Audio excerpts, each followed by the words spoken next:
السلام علیکم ورحمۃ اللہ تعالی وبرکاتہ۔ وعلیکم السلام ورحمۃ اللہ وبرکاتہ۔ الحمد للہ الذی فضل سیدنا و مولانا محمدا صلی اللہ تعالی علیہ وسلم علی العالمین جمیعا واقامہ یوم القیامۃ للمذنبین المتلوثین الخطائین الہالکین شفیعا، فصلی اللہ تعالی وسلم وبارک علیہ وعلی کل من ہوا محبوب و مرضی لدیہ صلاۃ تبقى وتدوم بدوام الملک الحی القیوم، ونشہد ان لا الہ الا اللہ وحدہ لا شریک لہ، ونشہد ان سیدنا و مولانا محمدا عبدہ ورسولہ بالہدی ودین الحق ارسلہ صلی اللہ تعالی علیہ وسلم، اما بعد، اعوذ باللہ من الشیطان الرجیم، بسم اللہ الرحمن الرحیم، یا ایہا الذین آمنوا قوا انفسکم واہلیکم نارا وقودها الناس والحجارہ علیہا ملائکۃ غلاظ شداد ولا یعصون اللہ ما امرہم یفعلون ما یؤمرون۔ صدق اللہ مولانا العظیم وبلغنا رسولہ النبی الامین الکریم، ونحن علی ذلک لمن الشاہدین والشاکرین والحمد للہ رب العالمین۔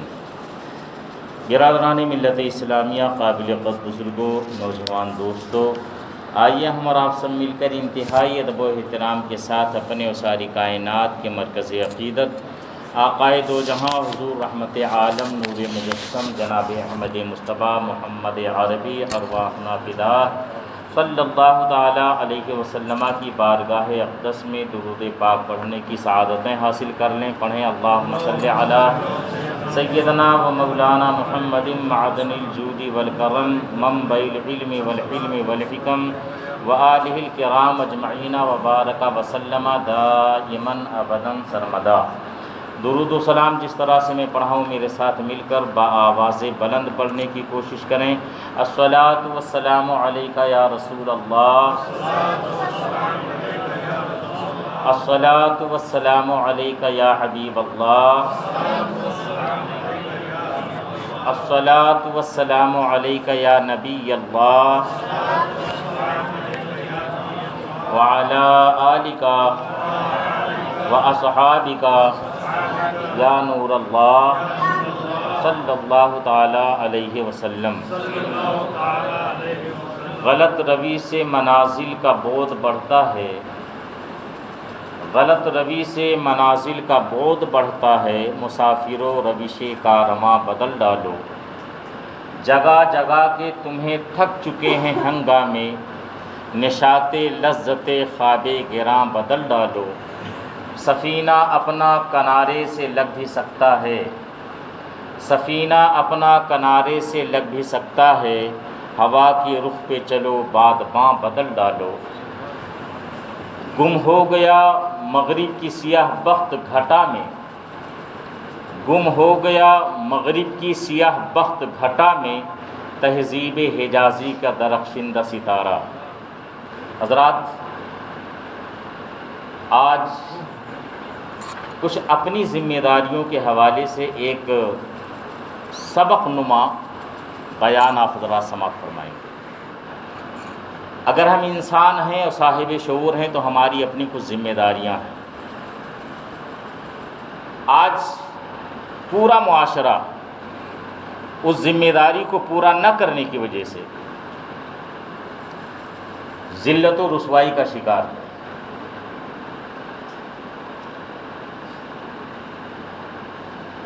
یہاں اپنے وطن عزیز کا ایک بڑا ہی المیہ اور انتہائی دکھ بھری داستان ہے کہ ابھی چند سالوں کے دورانیے میں ہمارے گھروں کی عزتیں غیروں کے گھروں کی زینت بنتی جا رہی ہیں اور آئے دن اس میں اضافہ ہوتا جا رہا ہے۔ کیا ہم نے اپنی ذمہ داری پوری کی ہے؟ کیا اولاد کے حوالے سے جو فرائض ہم پر عائد ہوتے تھے کیا ان فرائض کو ہم نے مکمل ادا کر لیا ہے؟ اگر ادا کر لیا ہوتا تو شاید یہ دن ہمیں دیکھنا نہ پڑتا۔ 4-5 سال کے دورانیے میں تقریباً کم و بیش کئی لاکھ ہماری بچیاں غیروں کے ساتھ جا چکی ہیں۔ اس کا حساب کون دے گا؟ ساری ذمہ داری مولوی نے لے رکھی ہے۔ کوئی بھی مسئلہ ہو تو یہ بیان کرے، ہم نے تو اپنا دامن جھاڑ رکھا ہے۔ معاشرے کے حوالے سے، خانہ داری کے حوالے سے، اولاد کی تربیت اور تعلیم کے حوالے سے، ان کو دینی ماحول دینے کے حوالے سے ہماری کوئی جواب داری نہیں۔ ہم نے ایسا سوچ رکھا ہے۔ اگر دینی تعلیم سے ہماری اولاد ناواقف رہے تو اس میں بھی مولوی قصوردار ہے، ہمارا کوئی قصور نہیں۔ اگر ہمارے گھر کا ماحول دیندارانہ نہیں ہے تو اس میں کسی اور کا قصور نظر آتا ہے، ہمارا اپنا نہیں۔ ہمارا حال یہ ہے کہ ہم اپنے آنکھوں کا شہتیر دیکھنے کے بجائے دوسروں کی آنکھوں کا تن کا تلاش کر لیتے ہیں۔ ہمیں اپنی ذمہ داری نظر نہیں آتی۔ آج سے 1400 سال پہلے قرآن مقدس نے بڑے واضح الفاظ میں فرما دیا تھا، یا ایھا الذین آمنوا قوا انفسکم واہلیکم نارا، اے ایمان والو اپنے آپ کو اور اپنی اولاد کو جہنم کی آگ سے بچاؤ۔ تو قرآن صرف اپنی ذمہ داری نہیں بلکہ اولاد کی ذمہ داری، اہل و عیال کی ذمہ داری بھی ہمارے اوپر۔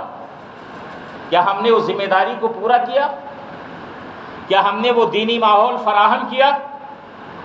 کیا ہمارے گھروں سے، ہمارے معاشرے سے نکل کر ہماری بچیاں اگر غیروں کے ماحول میں جا رہے ہیں تو کیا اس کے ہم ذمہ دار نہیں؟ کہیں نہ کہیں ہم قصوروار ہیں، کسی نہ کسی نہج پر اور کسی نہ کسی طریقے سے ہم یقیناً اس کے ذمہ دار کہلائے جائیں گے، ذمہ دار ٹھہرائے جائیں گے۔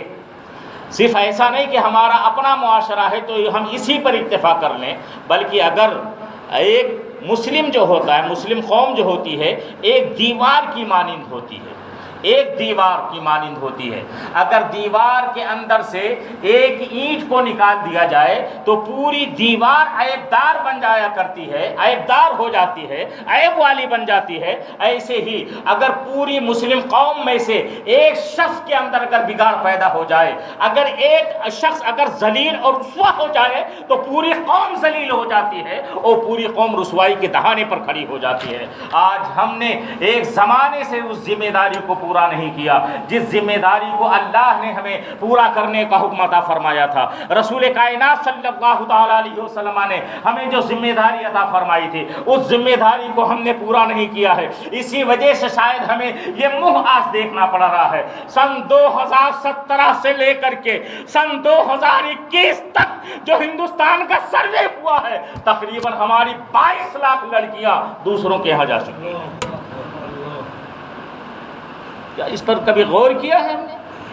اور اگر میں اعداد و شمار شہر کے اعتبار سے بتلاؤں، سالانہ اعتبار سے بتلاؤں تو یہ اعداد و شمار بھی میں آپ کے سامنے آج رکھنا چاہوں گا۔ شہر کے اعتبار سے، چند شہر کے اعتبار سے میں اعداد و شمار بھی میں رکھنا چاہوں گا اور یہ بتلانا چاہوں گا کہ کس طرح سے ماحول ہمارا پراگندہ ہوتا چلا جا رہا ہے۔ ہمارا گھر دینی ماحول کی آماج گاہ نہ بننے کی وجہ سے ہم نے اپنے گھر کو دینی ماحول نہیں عطا کیا، جس کی وجہ سے ہمارا گھر سنیما ہال میں تبدیل ہو گیا۔ روزانہ ہمارے گھر میں کوئی نہ کوئی مخصوص سیریل چلتا ہوا نظر آتا ہے، کوئی نہ کوئی مخصوص باقاعدہ ڈرامہ چلتا ہوا نظر آتا ہے جس میں معاشقہ دکھلایا جاتا ہے۔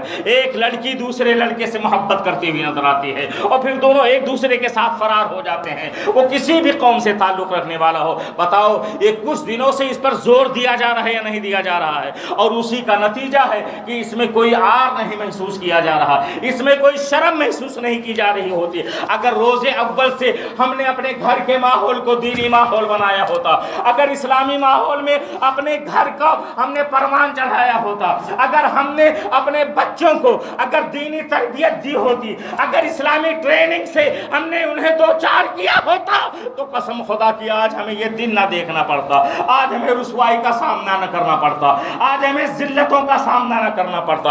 آج ہمارا یہ حال ہے کہ گزشتہ 3 سالوں میں سن 2018 سے لے کر کے اور سن 2021 تک 3 سالوں کے درمیان تقریباً ہمارے مسلم گھرانوں سے 40,000 بچیاں غیروں کے ساتھ فرار ہو چکی ہیں۔ کبھی ہم نے اس کا جائزہ لیا ہے اور کبھی ہم نے اس کے بارے میں سوچا ہے؟ اکتوبر 2016 سے لے کر اکتوبر 2017 تک تقریباً 44 غیر مسلم لڑکوں سے پونا کی لڑکیوں نے شادی کر رہے۔ ایک شہر کی یہ بات ہے، شہر ہندوستان میں ایک شہر کی بات میں کر رہا ہوں، اس کے بعد بمبئی کا معاملہ الگ ہے، اور اس کے بعد پھر اور ممبرا کا معاملہ الگ ہے، تھانہ کا معاملہ الگ ہے۔ اگر صوبے کی بات کی جائے تو الگ الگ صوبے، کون سا ایسا صوبہ ہے جہاں پر ایک کھیل نشہ نہیں جا رہا؟ اور اب تو باضابطہ سوشل میڈیا کے ذریعے سے اور الیکٹرانک میڈیا کے ذریعے سے دعوتیں دی جا رہی ہیں، ہماری بہنوں کو آفر دیا جا رہا ہے، تمہیں یہ فائدہ ملے گا، ہمارے یہاں آ جانے سے ہم عزت دیں گے، ہم تمہیں اونچائی والا مقام دیں گے، تمہیں کسی سوتن کا سامنا نہیں کرنا پڑے گا، اور تمہیں عزت والا مقام دیا جائے گا، آفر دیا جا رہا ہے باضابطہ۔ اور ہماری بہنیں بھی، ہماری بیٹیاں بھی اس جھانسے میں پھنستی چلی جا رہی ہیں۔ واللہ اگر آج ہم نے غور نہ کیا، اگر آج ہم نے اس پر سد سکندری نہ باندھی، اگر آج ہم نے اس پر غور و فکر نہ کیا، اگر آج ہم نے اس کا حل تلاش نہ کیا، اگر آج ہم نے اس کا علاج تلاش نہ کیا، تو آنے والے دور میں اور زیادہ بھیانک رجحان کا سامنا ہمیں کرنا پڑے گا، اور زیادہ بھیانک ذلت اور رسوائی کا سامنا ہمیں کرنا پڑے گا۔ ایک دینی ماحول اپنے گھر کو پہلے دینا پڑے گا، ایک دینی بیداری اپنے گھر کے اندر پیدا کرنی پڑے گی، اپنے گھر کے ماحول کو اسلامی ماحول بنانا پڑے گا۔ ہفتے میں 7 دن ہوتے ہیں، کیا ہم نے کبھی ایک دن مخصوص رکھا ہے کہ اپنے گھر کے تمام افراد کو بیٹھا کر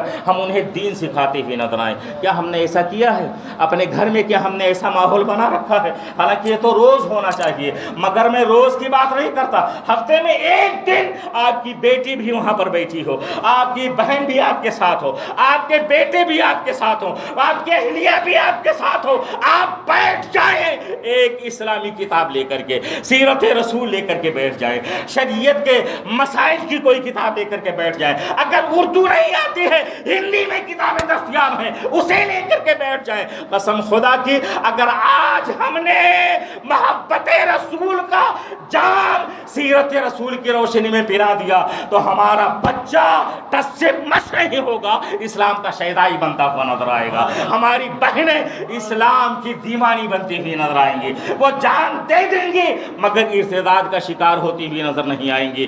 یہ ہمیں انہیں سمجھانا ہوگا کہ بہنوں، ہماری بیٹیوں، تم جانتی نہیں تمہارا مقام کیا ہے۔ ہمارے نبی صلی اللہ تعالیٰ علیہ وسلم نے تمہارے جتنے بھی روپ ہیں ہر روپ سے محبت فرمائی ہے۔ اگر تمہارے روپ میں کوئی ماں ہے تو اس کے قدموں کے نیچے اللہ کے رسول صلی اللہ تعالیٰ علیہ وسلم نے جنت رکھ دی ہے۔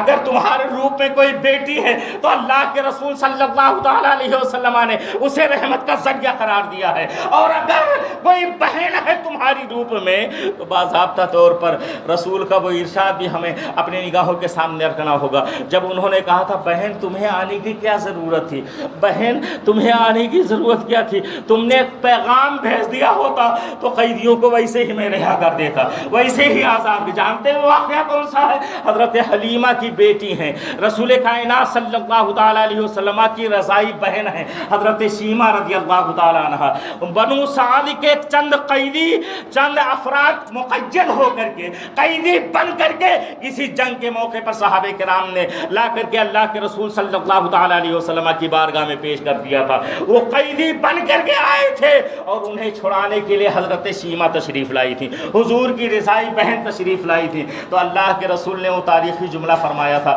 بہن تمہیں آنے کی کیا ضرورت تھی, اگر تم نے پیغام بھیج دیا ہوتا تو میں ایسے ہی انہیں آزاد کر دیتا, ایسے ہی انہیں رہا کر دیتا. آپ اندازہ لگائیں اور کتنے حسرت بھرے انداز میں اللہ کے رسول صلی اللہ تعالیٰ علیہ وسلم نے ماں کے حوالے سے ارشاد فرمایا تھا, کاش میری ماں زندہ ہوتی. حضور علیہ السلام نے فرمایا تھا ایک موقع پر, کاش میری ماں زندہ ہوتی اور میں عشاء کی نماز پڑھ رہا ہوتا اور میری ماں مجھے محمد محمد کہہ کر پکارتی تو میں نماز چھوڑ کر کے اپنی والدہ کی بارگاہ میں حاضر ہو جاتا.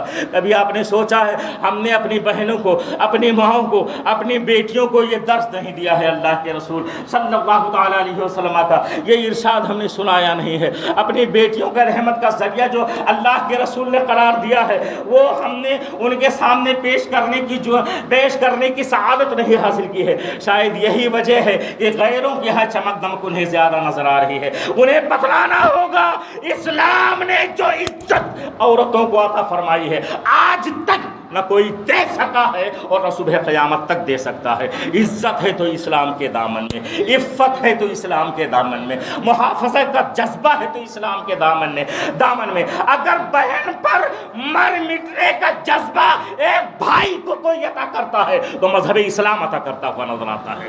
کبھی ہم نے سوچا ہے راجہ داہر کے ڈاکوؤں نے جب ایک بہن کو اغوا کر کے اس کو قیدی بنا لیا تھا, آپ کو اگر تاریخ پتہ معلوم ہوگا یقیناً میں اچھا ہی گمان کروں گا سب کے بارے میں. میں تو یہ سوچتا ہوں کہ مجھ سے بہتر آپ جانتے ہیں.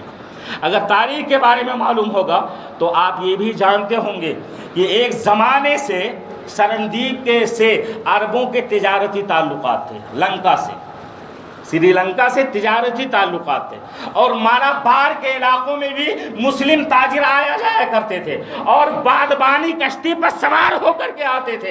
ایک بار سرندیپ سے تجارتی قافلہ اپنا سامان فروخت کر کے اور یہاں کا سامان لے کر کے ملک عرب جا رہا تھا اور بحر عرب میں داخل ہونے سے پہلے بحر ہند سے یہ قافلہ گزر رہا تھا بادبانی کشتیوں پر. راجہ داہر کے ڈاکوؤں نے اس پر حملہ کر کے قبضہ کر لیا, مال پر قبضہ کر لیا اور تمام مسلمانوں کو قیدی بنا لیا. ان میں ایک خاتون تھی, ایک جوان لڑکی تھی, ایک بہن تھی, اسلام کی ایک مقدس شہزادی تھی. اس نے قید خانے کے اندر چلا کر کے یا حجاج یا حجاج یا حجاج 3 مرتبہ اس نے کہا تھا. حجاج کو اس نے پکارا تھا, حجاج بن یوسف جو بغداد کا گورنر تھا اس نے پکارا تھا. اور یہاں سے جب حجاج کو خبر پہنچی کہ ایک بہن نے قید خانے سے آواز دی ہے تو لبیک یا اختی, لبیک یا اختی, لبیک یا اختی اس نے بغداد کے اندر کہا تھا, بہن میں حاضر ہوں, بہن میں حاضر ہوں, بہن میں حاضر ہوں. اور اس کے بعد اس نے 6000 کا لشکر اپنے چچا زاد بھائی محمد بن قاسم کے حوالے کیا تھا اور کہا تھا جاؤ سندھ پر قبضہ کرو, سندھ پر جا کر کے حملہ کرو اور اپنے قیدی بہن کو جا کر کے آزاد کراؤ. اور محمد بن قاسم 6000 کا لشکر لے کر کے آیا, دیوبند پر حملہ کیا, اسے قبضے میں کر لیا اور بعد میں سندھ پر حملہ کیا اور اسے قبضے میں کر لیا اور تمام مسلمان قیدیوں کو چھڑایا گیا. اور جب وہ بہن سامنے آئی تو محمد بن قاسم ہاتھ باندھ کر کے اپنی بہن کے سامنے کھڑا تھا اور معافی مانگ رہا تھا, بہن تمہیں آزاد کرانے میں بہت تاخیر ہو گئی, مجھے معاف کر دینا. یہ جذبہ ہمیں دینا ہوگا, بتلانا ہوگا, ہماری بہنوں کو بتلانا ہوگا, ہماری بیٹیوں کو بتلانا ہوگا کہ ہمیں اسلام یہ درس دیتا ہے کہ ہم اپنی جان کی پرواہ کیے بغیر اپنی بہن کی ہم حفاظت کریں, اپنی بیٹی کی ہم حفاظت کرتے ہوئے نظر آئیں. اور یہ جذبہ اگر کوئی مذہب دیتا ہے تو مذہب اسلام دیتا ہوا نظر آتا ہے. یہ تمام درس ہمیں اپنی بہنوں کو دینا ہوگا. اگر پہلے سے یہ درس ہم نے دیا ہوتا, اگر پہلے سے یہ محبت کا جام ہم نے پلایا ہوتا, اگر اسلام کی محبت ہم نے پہلے سے دلوں میں پیدا کی ہوتی تو شاید آج ہمیں وہ دن دیکھنا نہ پڑتا. آج ہماری بہنیں, آج آج ہماری بیٹیاں غیروں کا شکار نہ ہو رہی ہوتی، آج غیروں کے آشیانے کی زینت نہ بن رہی ہوتی، اور در دھر کی ٹھوکریں کھانے پر مجبور نہ رہی ہوتی۔ کتنے واقعات میں آپ کو سمجھاؤں، کتنے واقعات میں سناؤں، کتنے داستانے درد میں آپ کے سامنے رکھوں، دل فگار ہو جاتا ہے جب واقعات کو سنتا ہوں یا پڑھتا ہوں، دل پھٹتا ہے کہ یہ چند سالوں تک، 2-3 سالوں تک اپنا کھلونا بنا کر انہیں رکھا جاتا ہے اور بعد میں ٹھوکریں کھانے کے لیے مجبور کر دیا جاتا ہے، بعد میں انہیں قہبہ خانے کی عزت قہبہ خانے کی زینت بنا دیا جاتا ہے، ریڈ لائٹ ایریا میں اپنی عزت کو بیچنے پر مجبور کر دیا جاتا ہے، جسم فروشی کرنے پر انہیں مجبور کر دیا جاتا ہے۔ آج دبئی کی کتنے ہوٹلوں میں یہاں کی ہماری بہنیں اور ہماری بیٹیاں نظر آئیں گی، اور دوسرے غیر ملکوں میں کتنے، یہ سب شکار ہیں، ارتداد کا پہلے شکار ہوئے، پہلے مرتدہ بنی ہے اور اس کے بعد در در کی ٹھوکریں کھاتی ہوئی نظر آ رہی ہیں۔ اس میں کوتاہی جہاں ان کی ہے وہاں ہماری بھی کوتاہی ہے، ہم نے اپنی ذمہ داری کو صحیح معنوں میں پورا نہیں کیا۔ رسول کائنات صلی اللہ تعالی علیہ وسلم نے ہمیں جو ذمہ داری عطا فرمائے، آج ہم نے تو یہ سوچ رکھا ہے جو بھی ذمہ داری ہے وہ اولاد کی ذمہ داری ہے، یہ ماں باپ کی فرما برداری کرے، ماں باپ کا کہنا مانے، ماں باپ کا ادب کرے، ماں باپ کی تعظیم کرے، انہیں اف تک نہ کہے، ان کا ہر طرح سے خیال رکھے۔ کبھی ہم نے یہ جاننے کی کوشش کی کہ ماں باپ کی ذمہ داری کیا ہوتی ہے، ماں باپ کا فریضہ کیا ہوتا ہے، ماں باپ کے کون سے داعیات ہوتے ہیں جس کی بنیاد پر وہ باپ کہلانے کا حقدار ہوتا ہے یا ماں کہلانے کی حقدار ہوتی ہے۔ آج بڑا عجیب معاملہ ہے، اگر میں تفصیل سے ان تمام چیزوں کو بیان کروں جو اس آیت کریمہ سے متعلق ہیں، جس کی میں نے تلاوت کرنے کا شرف حاصل کیا تھا، تو یقیناً یہ محفل اس کے لیے ناکافی ہوگی، مگر میں چند باتیں پیش کرنا چاہوں گا۔ ایک رسول کائنات صلی اللہ تعالیٰ علیہ وسلم کے فرمان کی روشنی میں ایک بات یہ بھی بتلانا چاہوں گا، والدین کی سب سے بڑی ذمہ داری یہ ہے کہ سب سے پہلے والدین اپنی اولاد کے لیے نمونہ بنتے ہوئے نظر آئیں، نمونہ بن جائیں، آئیڈیل بن جائیں اپنے والدین اپنی اولاد کے لیے۔ کیا ایسا ہے؟ نہیں۔ صبح سے لے کر شام تک باپ کوئی ذمہ داری نہیں، پورا مہینہ گزر جاتا ہے، اپنی اولاد کے ساتھ بیٹھ کر کھانے کا موقع بھی اسے نہیں ملتا،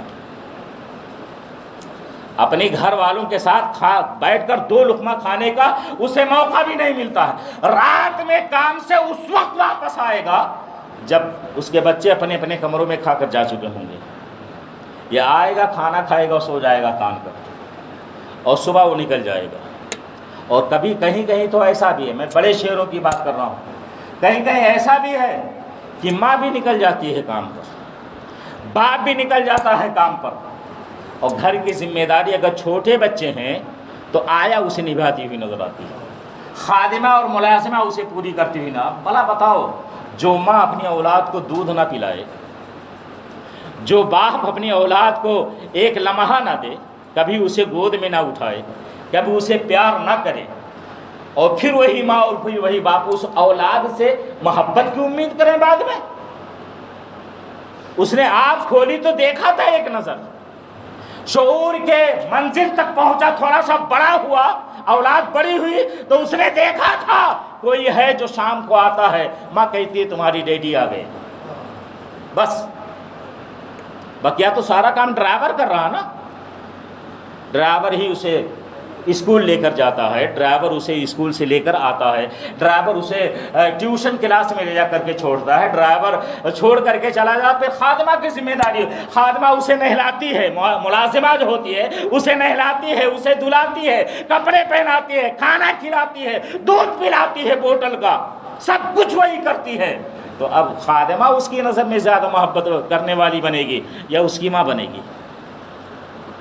ایسے نہیں۔ آج سے کچھ سالوں پہلے، 50-60 سال میں زیادہ، 50-60 سال پہلے باہر جانور کا دودھ پلانے کا تصور بھی نہیں تھا کہیں، اگر رہا ہو تو بتلاؤ۔ آپ ہم سے بڑی عمر والے حضرات بیٹھے ہیں، ہمارے بزرگ لوگ بیٹھے، بتلاؤ کوئی تصور تھا؟ نہیں، جانوروں کا دودھ پلانے کا کوئی تصور نہیں تھا۔ اگر تصور تھا، ماں اپنی اولاد کی تربیت سے پہلے اپنا خون جگر پلایا کرتی تھی، اور دودھ کے ذریعے سے اس کے اخلاق اولاد میں منتقل ہوتے ہوئے نظر آتے تھے۔ اور آج حال یہ ہے کہ اس کا برعکس ہوتا چلا جا رہا ہے. تو جانوروں میں جس طرح سے وحشیت ہوتی ہے ویسے پن ہوتا ہے، بڑا ہونے کے بعد بھی بچوں کے اندر وہی وحشی پن پیدا ہو جاتا ہے. کاش اس نے اپنا دودھ پلایا ہوتا، کاش باپ تھوڑا ٹائم نکال کر کے اپنے بچوں کے ساتھ محبت کے 2 بول بول لیا ہوتا، کاش والدین اپنی ذمہ داری نبھاتے تو شاید یہ اولاد ان سے محبت کرتی ہے. آج کے 50-60 سال پہلے بتلاؤ کیا بر صغیر میں ایک بھی کہیں وردھا آشرم نظر آتا تھا؟ اولڈ ہاؤس نہیں، کہیں نظر نہیں آتا تھا. بھائی ظاہر سی بات ہے جب ہم محبت دیں گے تو محبت پائیں گے، اور محبت جب نہیں دیں گے تو بعد میں وہی ہوگا جو اولاد لے جا کر ڈال دیتی ہے اولڈ ہاؤس میں، اور شکوہ ہم کرتے ہوئے نظر آتے ہیں. اور ہماری زبان پر شکایت کے نہ جانے کتنے پلندے ہوتے ہیں، ہمارا بیٹا یہ نہیں کرتا، یہ نہیں کرتا، یہ نہیں کرتا. چلو ہو گیا جو ہو گیا، آج سے کمر بستہ ہو جاؤ، ہفتے میں 1 دن نکالو اور سب کو اکٹھا کر کے گھر میں دینی ماحول پیدا کرنے کی کوشش کرو. خاص طور پر بچیوں کو اسلام کی شیدائی بنا دو، انہیں رسول کائنات صلی اللہ تعالیٰ علیہ وسلم کی محبت کے جام پلاؤ. اور بہترین طریقہ ہے اس کا کہ سیرت رسول کی کتاب پڑھ کر کے انہیں سناؤ. ہمارے رسول کی ادائیں کیسی تھی، ان کا بچپنا کیسا تھا، وہ کتنے خوبصورت تھے، کتنے خوب سیرت تھے، وہ معاشرے میں سماج میں ان کو کیا مقام حاصل تھا، اللہ کی بارگاہ میں انہیں کیا مقام حاصل تھا، فرشتوں نے کس طرح سے ان کا ادب کیا، سارا جہان کس طرح سے ان کے قدموں میں جھکے ہوئے نظر آئے. محبت رسول واحد ایک علاج ہے جو اپنے بچوں کو دینی ماحول کے اندر زندہ بھی رکھ سکتی ہے اور ان کی عزت کی حفاظت بھی کر سکتی ہے. محبت رسول پلاؤ اپنے بچوں کو. یہی وجہ ہے کہ آج سے بہت سالوں پہلے اللہ کے رسول صلی اللہ تعالیٰ علیہ وسلم نے ارشاد فرمایا تھا کہ اپنے بچوں کو اپنے نبی کی محبت سکھاؤ. حضور علیہ السلام نے فرمایا تھا اپنے بچوں کو اپنے نبی کی محبت سکھلاؤ، ان کے رگو پے میں ایسا بھر دو محبت رسول کو کہ کسی غیر کو برداشت ہی نہ کر سکیں. حضرت معاذ جیسی محبت پیدا کرو، حضرت معوذ جیسی محبت پیدا کرو. بدر میں یہی تو ہوا تھا. وہ کون تھے جو ابو جہل کو تلاش کر رہے تھے؟ کیا کوئی بڑی عمر والا تھا؟ کیا کوئی پختہ عمر کا جوان تھا؟ 20-22 سال کا کلیئر جوان نہیں، 2 چھوٹے چھوٹے بچے تھے 11-12 سال کے. 11-12 سال کے 2 بچے معاذ اور معوذ، یہ دونوں تھے. حضرت عبد الرحمن ابن عوف نظر آئے، دوڑ کر کے ان کے پاس گئے اور پوچھا ذرا آپ یہ بتلائیے کہ ابو جہل کون ہے؟ انہوں نے پوچھا کیا کرو گے اس کا؟ تو انہوں نے کہا کہ ہم نے سنا ہے کہ وہ ہمارے رسول کو گالیاں دیتا ہے، ہم اگر پائیں گے تو اسے قتل کر دیں گے، اسے زندہ نہیں چھوڑیں گے. اور اس کے بعد دونوں بچے اپنی نہیں تلواریں، انہوں نے اشارہ کیا عبد الرحمن ابن عوف نے کہ وہ اپنے حفاظتی دستے کے اندر گرا ہوا ہے. دونوں بچے لڑتے ہوئے وہاں تک پہنچے، یہاں تک کہ حضرت معاذ جو بڑے تھے ان کا ایک بازو کسی کی تلوار سے کٹ جاتا ہے، اور وہ جو چمڑی ہوتی ہے، چمڑی کے اندر ہاتھ لٹکنے لگتا ہے، وہ ہاتھ مزاحم ہو رہا تھا، رکاوٹ بن رہا تھا لڑنے میں. انہوں نے اپنے پیروں کے نیچے اس ہاتھ کو رکھا اور کھینچ دیا، ہاتھ کو الگ کر لیا اور ایک تلوار سے لڑتے ہوئے آگے بڑھے، یہاں تک کہ چھوٹے بھائی نے نیزہ مارا اور جب وہ زمین پر گرا تو صحابہ آگے بڑھے، سب نے مل کر کے اس کو قتل کر دیا. یہ کون سا جذبہ تھا؟ محبت رسول کا جذبہ تھا. محبت رسول کا جذبہ سب کچھ برداشت کر لے، مگر محبت رسول کے مقابلے میں کوئی بھی آ جائے تو کسی کو برداشت نہ کرے. یہ ہمیں سبق پڑھانا ہوگا، اپنے گھروں کی کچھ اصلاح کرنی ہوگی. ہمارے گھروں کے اندر شیطانی کاروبار جو ٹی وی اور ٹیلی ویژن کے ذریعے سے ہوتا ہے، ڈراموں کی شکل میں، سیریل کی شکل میں، ان سب کو بند کرنا پڑے گا ہمیں. کون سا ایسا سیریل ہے جس میں معاشقہ نہیں ہوتا؟ بتلاؤ آپ ہمیں. بچے ہمارے دیکھتے ہیں ہمارے ساتھ بیٹھ کر کے، اور پھر جب عروج کی شعور کی منزل تک پہنچتے ہیں تو وہی رول پلے کرنے کی کوشش کرتے ہیں۔ ہمیں میں نے جو بتلایا 1 ہفتے میں 1 دن آپ کو نکالنا، اور اس سے پہلے بھی میں نے ربیع الاول کے موقع پر بتلایا تھا، اور یہ میں نے عرض کیا تھا آپ سے کہ کم سے کم ایسا ماحول بنائیں، ہم 1 دن مخصوص کر لیں۔ ہو سکتا ہے شرمندگی آپ کو محسوس ہو سکتا ہے آپ کو محسوس ہو کہ بچوں کے سامنے کیا بولنا، 2-3 بچے ہیں ان کے سامنے کیا بولنا، نہیں، 1 دن ہو سکتا ہے شرمندگی محسوس ہو، 2 دن ہو، اور اس کے بعد عادت بن جائے گی، اور پھر اسے آپ اپنا فریضہ سمجھ کر کے کرنے لگیں گے، اور ایک زمانہ ایسا آئے گا، ایک دور ایسا آئے گا، وہ بچہ، وہ لڑکا جس کے دل میں آپ کی کوئی وقت نہیں تھی، اسلامی ماحول بنانے کی وجہ سے آپ کی عزت بڑھ جائے گی اس کی۔ اس لیے ماحول کو پرکھیں، ہم ماحول کے مطابق اپنی زندگی گزارنے کی کوشش کریں، اور رسول کائنات صلی اللہ تعالیٰ علیہ وسلم کا وہ فرمان بھی اپنی نگاہوں کے سامنے رکھیں، اور ہم اللہ کے رسول صلی اللہ تعالیٰ علیہ وسلم کے اس فرمان پر عمل کرنے کی کوشش کریں۔ حضور علیہ الصلوۃ والتسلیم نے ارشاد فرمایا کہ والدین پر اولاد کے 3 حقوق ہیں۔ ماں باپ کے حقوق تو ہم نے بہت بڑے، اب اولاد کے حقوق آپ پڑھ لیں، سن لیں۔ اولاد کی 3 حقوق ہیں اپنے والدین پر، وہ ان کی ذمہ داری ہے۔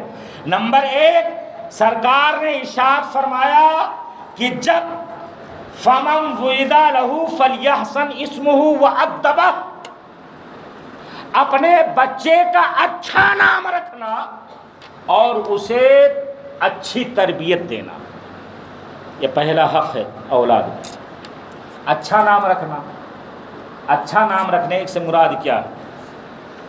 اچھا نام رکھنے سے مراد کیا ہے؟ تو اب اس کو بھی سماعت فرما لیں۔ اچھا نام یعنی اسلامی نام ان کا رکھنا۔ رسول کائنات صلی اللہ تعالیٰ علیہ وسلم نے اس سلسلے میں ارشاد فرمایا، ان احب اسمائکم الی اللہ تعالی عبداللہ و عبد الرحمن، اللہ تعالیٰ کے نزدیک اچھا نام عبداللہ ہے اور عبد الرحمن ہے۔ آج اس پر بھی ہماری کوئی توجہ نہیں ہے، آج اس پر بھی ہماری کوئی توجہ نہیں ہے۔ اگر ہمارے ہاں تو کوئی لیٹسٹ نام ہونا چاہیے، لیٹسٹ نام ہمارے پاس آفر آتا ہے، ہم تو جانتے ہیں نا، لسٹ بنا کر لیٹسٹ نام ہو جو دنیا میں کسی کا نام نہ ہو، ایسا نام ہونا چاہیے۔ بیٹی پیدا ہوئی تو لیٹسٹ نام ہونا چاہیے، نام سیما رکھ دیا، نیہا نام رکھ دیا، زارا نام رکھ، کیا معنی اس کا، کیا مطلب اس کا؟ یہ کامن نام ہو گیا نا آج کل کے دور میں، یہ نام تو غیروں کے بھی ہوتے ہیں۔ اور اس کے بعد اگر لڑکا پیدا ہوا، گڈو، پپو اور سنو، منو، ایسا نام رکھ دیا جاتا ہے۔ یہ کون سا نام ہو گیا؟ اسلامی نام ہے عبداللہ، سب سے پیارا نام عبداللہ۔ اور ایک اور حدیث مبارکہ سنیں، رسول کائنات صلی اللہ تعالیٰ علیہ وسلم نے ارشاد فرمایا کہ من ولد لہ مولود فسماہ محمدا حبا لی وتبرکا باسمی کان ہوا ومولودہ فی الجنہ۔ آقا علیہ السلام نے ارشاد فرمایا، جس کے یہاں لڑکا پیدا ہوا اور اس نے اس کا نام محمد رکھا، مجھ سے محبت کرنے کی وجہ سے اور برکت حاصل کرنے کے لیے، تو ماں باپ اور وہ لڑکا یہ سب جنتی ہے۔ اور حضور نے یہ بھی ارشاد فرمایا، کیا حرج ہے اگر تمہارے گھر میں 2-3 محمد ہو جائیں؟ کیا حرج ہے اگر تمہارے گھر میں 2-3 محمد ہو جائیں؟ حضرت امام غزالی کی خواب میں حضرت موسیٰ علیہ السلام کی روح کو جب بھیجا گیا تو انہوں نے یہی سوال کیا تھا حضرت امام غزالی سے کہ نام کیا ہے تمہارا؟ تو انہوں نے کہا محمد بن محمد بن محمد بن محمد، یعنی ان کا بھی نام محمد۔ الغزالی تو مشہور ہوئے نام سے، ان کا بھی نام محمد، ان کے باپ کا بھی نام محمد، ان کے دادا کا بھی نام محمد، اور ان کے پردادا کا بھی نام محمد تھا۔ تو اگر کیا حرج، سرکار فرماتے ہیں کیا حرج ہے اگر تمہارے گھر میں 2-3 محمد ہو جائیں، سب پیارا نام تو محمد ہے، اور اگر ایسا نہیں تو آگے پیچھے کچھ لگا لیں، محمد حسین کر لیں، محمد علی کر لیں، ہاں محمد فراز کر لیں، یا فراز احمد کر لیں۔